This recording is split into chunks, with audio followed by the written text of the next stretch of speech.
So today we will learn about the first chapter in science for standard 9th, laws of motion. Hey, this video was made just for you. Don't forget to like, share and subscribe. So today we will learn the first chapter in science, laws of motion. In this we will study what is motion, what is acceleration, distance and displacement, and also Newton's laws of motion and other related equations. So let's begin. Motion of an object. So what is motion? Motion is nothing but the movement of an object. Can you tell in which of the following examples can you sense motion, that is movement, and how will you explain presence and absence of motion? So let's see the examples. The flight of a bird, a stationary train, leaves flying through air, a stone lying on a hill. So we have to tell from these examples which one has motion and which one does not. The flight of a bird, that is a bird which is flying. So in this, the wings of the bird are in motion. Therefore, this example has motion. A stationary train, which is a train which is at rest. So because it is at rest, it is not moving and therefore it does not have motion.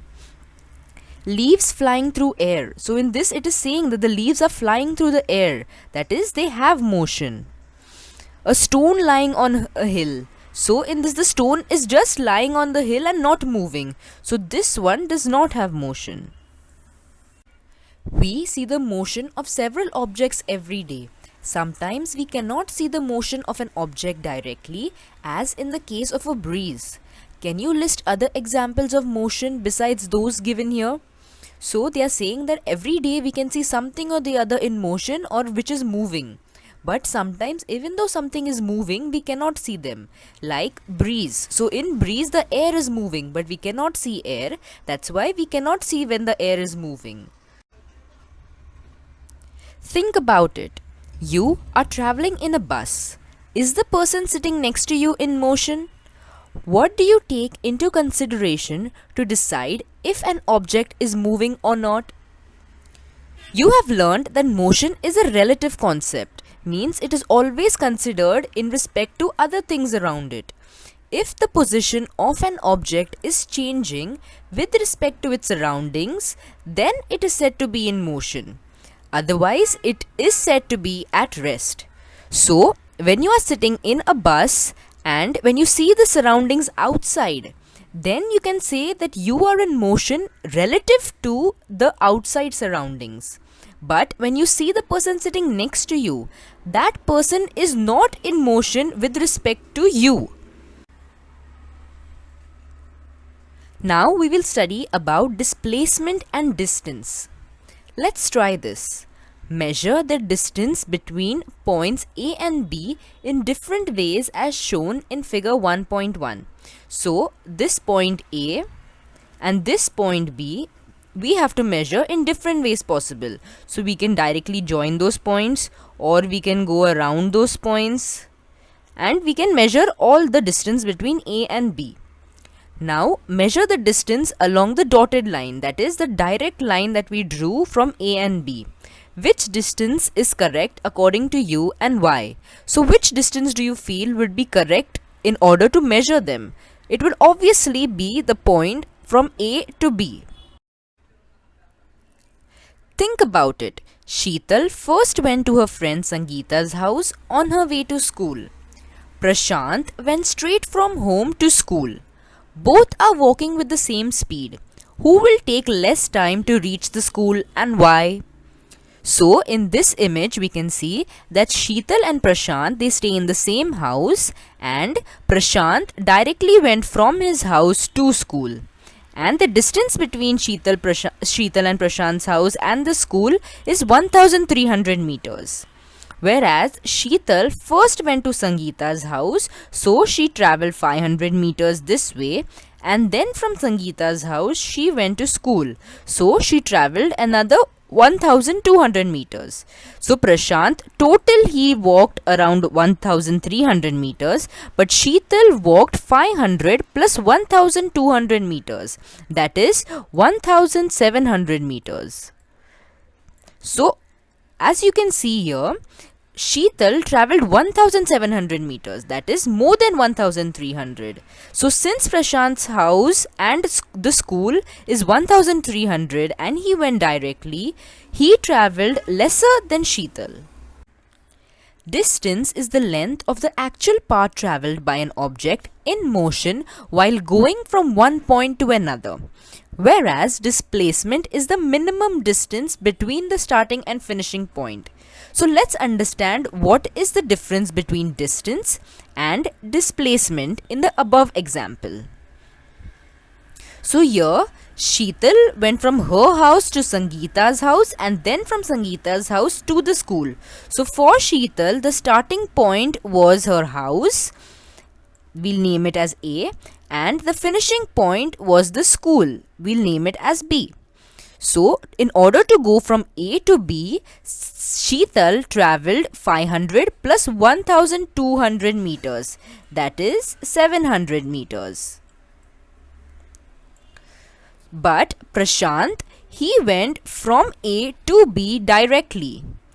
So the distance travelled by Sheetal would be 1700, but the displacement would be the direct line joining A and B, that is 1300.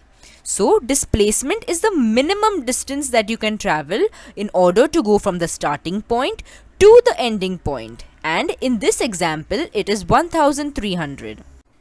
Use your brain power.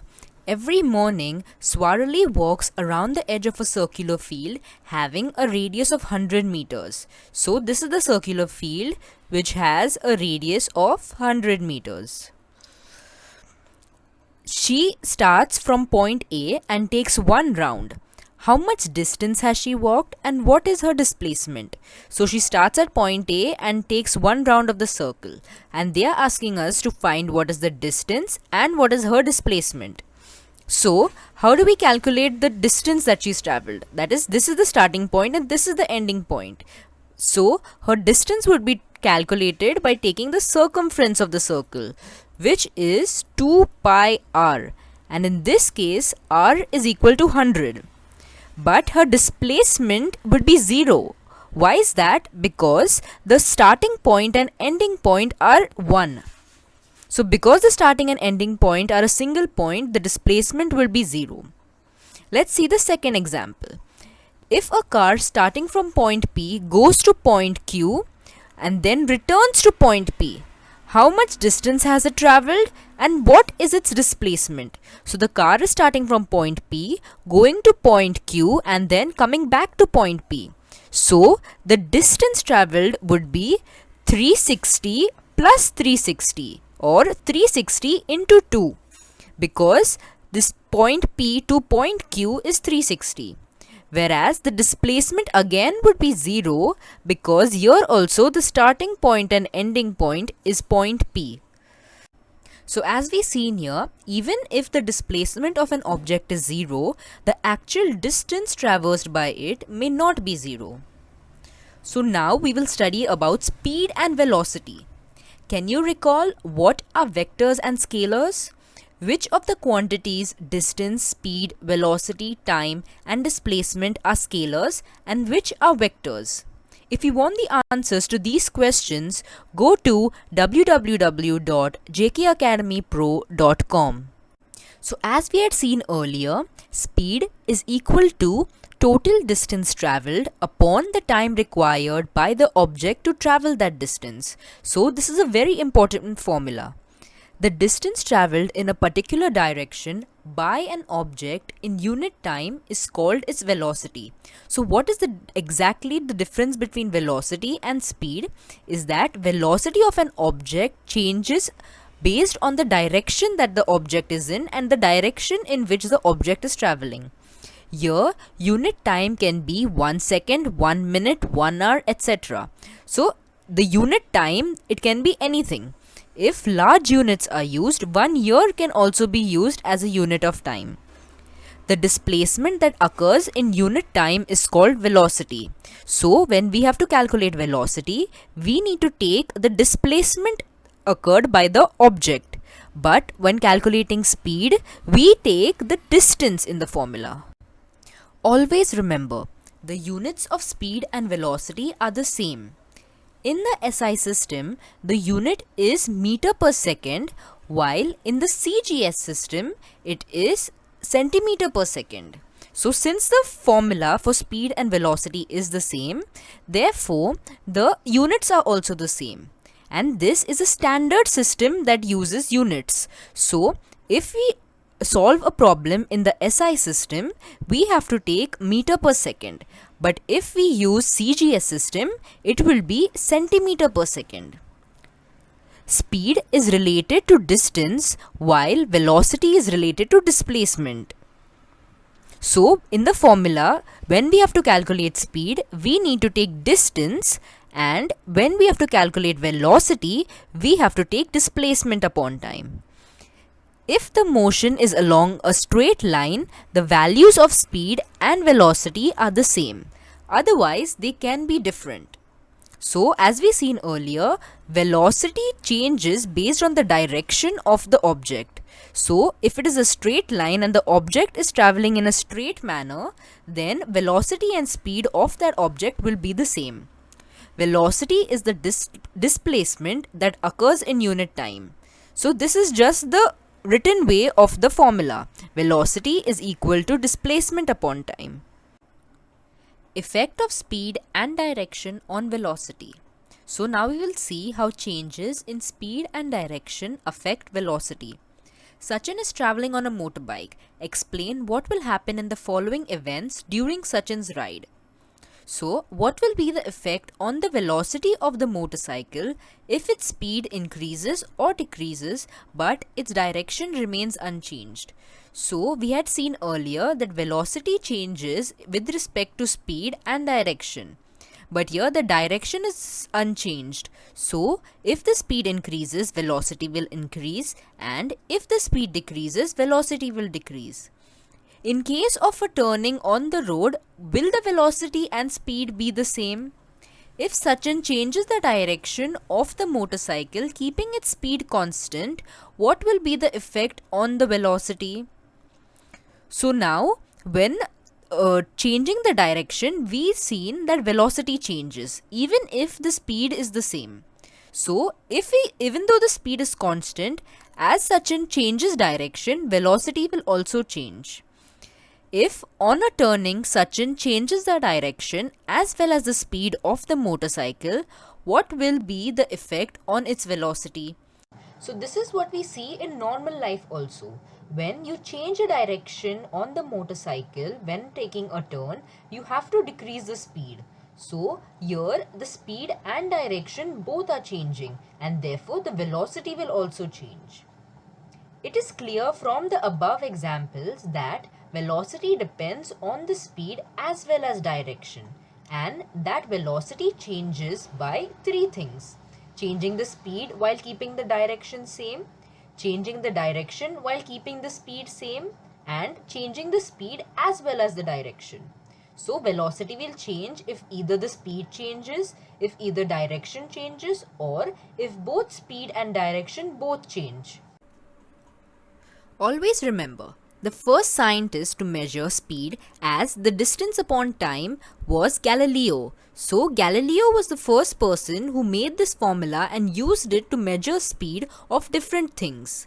The speed of sound in dry air is 343.2 meter per second.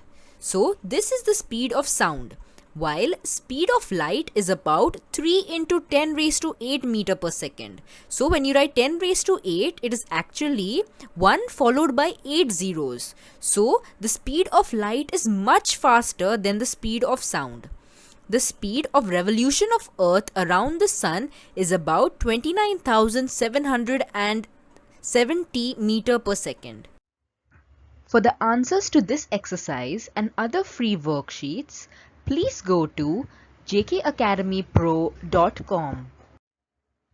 This was the end of part 1. For the part 2 video, please click on the link in the description box below.